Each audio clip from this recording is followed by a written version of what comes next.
જૂનાગઢ જિલ્લાના માણાવદરમાં ધારાસભ્ય અને પોલીસ વચ્ચે વિવાદ વધુ વકર્યો। માણાવદરના ધારાસભ્યે પોલીસ પર લગાવેલા આક્ષેપોને ડીવાયએસપી કોડિયાતરે પાયાવિહોણા ગણાવ્યા। ડીવાયએસપીએ જણાવ્યું કે બાંટવા વિસ્તારમાં પોલીસે બાતમીના આધારે રેડ કરી 3 વ્યક્તિઓની ધરપકડ કરી હતી।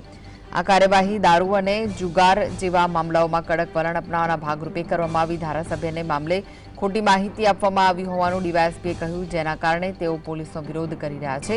તેમણે સ્પષ્ટ કર્યું કે ધારાસભ્ય આક્ષેપો તથ્ય અને પાયાવિહોણા છે। પોલીસ તેની ફરજ બજાવી રહી છે અને આવા અપરાધો સામે સતત કાર્યવાહી કરી રહી છે। વિગતે બાટવા શહેરના ચુનારાવાડ વિસ્તારમાં જાહેર જગ્યાએ અમુક આરોપીઓ જુગાર રમતા હતા। બાટવા પીએસઆઈ શ્રી દ્વારા તાત્કાલિક અસરથી પોતાની ટીમ સાથે સ્થળ પર જઈ અને રેડ કરેલ હતી અને 3 આરોપીઓને સ્થળ ઉપરથી પકડી લીધેલ હતા, તેમજ અન્ય 12 જેટલા આરોપીઓ સ્થળ ઉપરથી નાસી ગયેલ હતા।